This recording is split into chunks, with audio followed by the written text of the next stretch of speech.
บุญบารมีจะยิ่งเพิ่มสุขสวัสดีช่วงสายๆวันนี้ก็ขอการโอกาสใส่เสียงนะครับ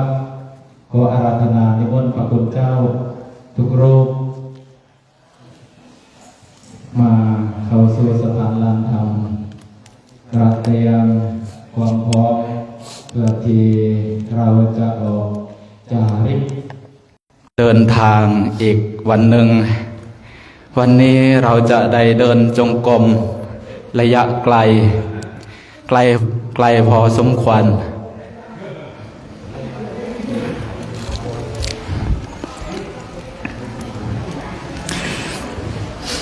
ผู้ที่มีกิจอาสาทำความสะอาดก็ทำความสะอาดไปครับผู้ที่รูปที่ไม่มีกิจอาสาก็เข้าสู่สถานลานธรรมเดี๋ยวเราจะไปพระสวดมนต์เราพร้อมแล้วเราจะออกเดินทางกันไม่รู้ว่าเส้นทางวันนี้จะเป็นยังไงก็ไม่รู้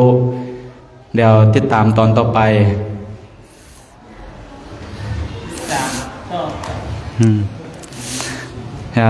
เตรียมกายให้พร้อมเครื่องบรรร้อนแล้วเครื่องบรรร้อนแล้วจะเตรียมไปแล้วเนี่ยอาราธนานิมนต์ด้วยพระคุณเจ้าเนอเครื่องบรรร้อนแล้วไปวันนี้ก็เตรียมให้ไว้พร้อมเนาะติดเทอร์โบดีๆอย่าให้เทอร์โบมันพังนะตอนระยะเดินนะติดเทอร์โบดีๆอย่าให้เทอร์โบมันพังแล้วร้านซ้อมมันก็ไม่มีนู่นไปถึงที่พักแล้วถึงจะมีที่ซ้อมร้านของเราคือมอสกลนะไปถึงที่พักเดี๋ยวไปหาหมอสกลเดี๋ยวเราจะกราบพระไหว้พระกันเนาะก่อนจะออกเดินทางเดี๋ยวเรานั่งคุกเข่ากันฮะ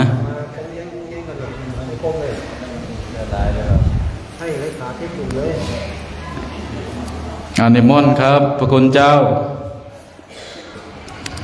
ทำตัวเร็วๆหน่อยเครื่องมันร้อนแล้วจะออกเดินแล้วเนี่ย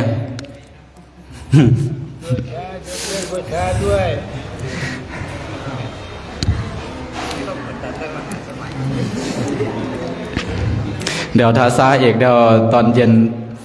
จะได้สวดมหาสมัยนะถ้าให้ผมนำสวดผมจะสวดไม่ได้ครับผมยอมแพ้ครับเดี๋ยวเราจะกราบพากันพร้อมกันแล้วกราบ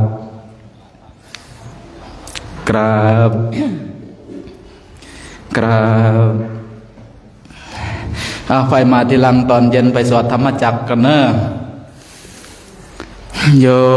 โสภะคะวะอะระหังสัมมาสัมพุทโธสวากขาโตเยนะภะคะวะตาธัมโมสุปฏิปันโนยัสสะภะคะวะโตสาวกสังโฆธัมมายังภะคะวันตังสัทธัมมังสัสสังฆังอิเมหิสการเรหิยะทาระหังอาโรปิหิอาภิปุสัญญามะสาธุโนภันเตภะคะวาสุจิราปรินิพพุตโตปิปัสสิมาสนตานุกัมปมานาสาอิเมสการะทุกขตาปันนาการะปุเตปฏิคันหาตุอะหัมมหากังเทียคารตังหิตายะสุขายะอะระหังสัมมาสัมพุทโธภะคะวาพุทธังภวันตังอภิวาเทมิสวากขาโตภะคะวะตาธัมโม ธัมมังนามัสสามิสุปฏิปันโน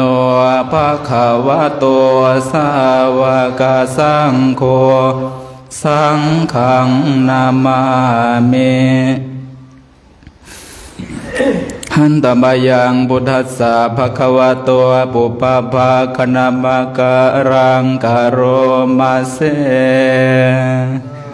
โมตัสสะภะคะวะโตอะระหะโตสัมมาสัมพุทธัสสะนะโมตัสสะภะคะวะโตอะระหะโตสัมมาสัมพุทธัสสะนะโมตัสสะภะคะวะโตอะระหะโตสัมมาสัมพุทธัสสะหันธรรมยังพุทธานุสติธัมมานุสติสังฆานุสตินะยังกโรมัสเสติปิโสภะคะวะอะระหังสัมมาสัมพุทโธสัจจารณะสัมปันโนสุขโตโลกวิทูอนุตตรปุริสธรรมสารถิสัทธาเทวมนุษย์สานังพุทโธภควติสวากขาโตขวตาธรรมโมสันทิติโกอากาลิโกเอหิปัสโกโอปนัญญิโกปัจจัตตังเวทิตาโพเวียนโยหิเตสุปฏิปันโนภะคะวะโตสาวกสังโฆโอสุปฏิภะคะวะโตสาวกสังโฆญาญาปฏิปันโนภะคะวะโตสาวกสังโฆสามีจิปะภะคะวะโตสาวกสังโฆยะทิทังจัตตาริปุริชายุคานิอัฏฐบุริสปุคลาเอสะภะตัวสาวกสังโฆอาหุเนยโยหุเนยโยทาคิเนยโยอันสเลียการณิโยตารังปุญญเขตังโลกัสสเตปนิธานาตัวปันทายาตทางคตาสทาสปารมีโยทาสะปปารมีโยทานสัพพารมัตถปารมีโยปัญจมหาปริตเขียนเตียโสจริยาปัสสิมาภเวคัมภวาการเตียงสาเตียงอภินิขมานังปทานจริยังโพธิบัลลังเกมารสยังสาพัญยุตยานาปฏิเวทังนวโลกุตรธรรมเมติสาเพปิเมพุทธกุเนวาจิตวเวสาลิยุปการันตเรสุติยามอาราเตียงปริตังกโรนตัวอัญญาตมาอนันทานเทโรวิญญาการุญญจิตังอุปาทเปตวะโกติสตัสหัสเสสุจักวาเรสุเทวตัญญาสานามปฏิการนันติยัญจเวสลิยามปุเรโรคามนุษสะดวภิกขสัมบัวดันเทวิธรรมยังเขียปมันตรธาเปสิปาริทานตามวนามาเหสยันตมโพธิยาโมเลสกายานังนันทิวัตันโตเอวังตวังวิสโยยาสุสยามังคะเลอบาราสิตาปัลลังเกสิเสปัทวิปกเรอภิเสกเกสาภาพุทธานังอาคาปตัวปมัวทาติสุนัข ตังสุมังคลังสุภาภาตังสุโหติตังสุขโนสุโมโหตัวจาสุเยนทังพรหมจาริสุปทาคินังกายกรรมังจากรรมังปทาคินังปทางคินังมโนกรรมังปเนเตปทาคินาปทาคินานิกาตวานลพันตันเทภาทาคิเนเมตตายาภิกขเวเจตัวเวมุตติยาอาเสวิตายาภาวิตายาปะหุเลกตายายาเนยาวาตุกตายาอนุทิตายาปริจิตายาสุสมารัตทัสสานิสังสาปฏิกังขาคตาเมเอกาทัสสะสุปฏิสุขังปฏิปัวสตินาปาปะกังสุปินังปัสสติมนุนสานังปิโยโหติอมนุสานังปิโยติเทวตาราคันตินาสาคิวาวิสังวาสัทธังวากรรมติตัวตังเจตังสมังติมุขวันโนเวียบาสิทัติอาสามุระโหกาลังติโอตาริงอาปติเวสันตัวปรมโลกุปโคโหติเมตตาญาเพียขเวเจ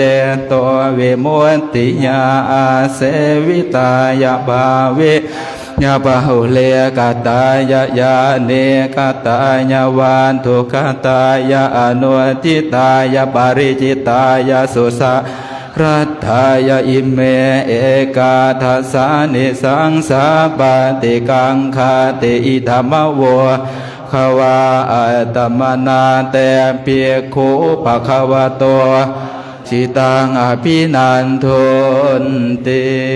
ปวัตุสาภมังคลังราคันตุสามภเทวตาสาภพุทธนุภาเวนัสทธาโสติภวันตุเตปวัตุสาภมังราคันตุสาภเทวตาพระธรรมานุภาเวนัสทธาโสติภวันตุเตปวัตุสาภมังราคันตุสาภเทวตาสัพพสังฆานุภาเวนัสทธาโสติภวันตุเตหันตมยังเมตตาบรนังกโรมาเสเปสัตตาโสราโหนตุขอสัพพสัตว์ทั้งหลายทั้งปวงที่เป็นเพื่อนทุกข์เกิดแก่เจ็บตายด้วยกันทั้งหมดทั้งสิ้นจงเป็นสุขเถิดอย่าได้มีเวรต่อกันและกันเลยอาภัยาปัสสาโหนตุจงเป็นสุขเถิดอย่าได้พยาบาทเบียดเบียนกันและกันเลยอาเนคาโหนตุจงเป็นสุขเถิดอย่าได้มีความทุกข์กายทุกข์ใจเลยสุขีอัตตานังปริหารันตุจงมีแต่ความสุขกายสุขใจรักษาตนให้รอดพ้นจากทุกข์โทษเวรภัยอันตรายทั้งปวงจงทุกข์ทั่วหน้าเถิดกะตังปุญญาภลังไมหังสัพเพภาคีภวันตุเตขอสัพพสัตว์ทั้งหลายทั้งปวงเหล่านั้นจงเป็นผู้มีส่วนได้เสวยผลบุญที่ข้าพระเจ้าทั้งหลายได้บำเพ็ญแล้วนี้เถิด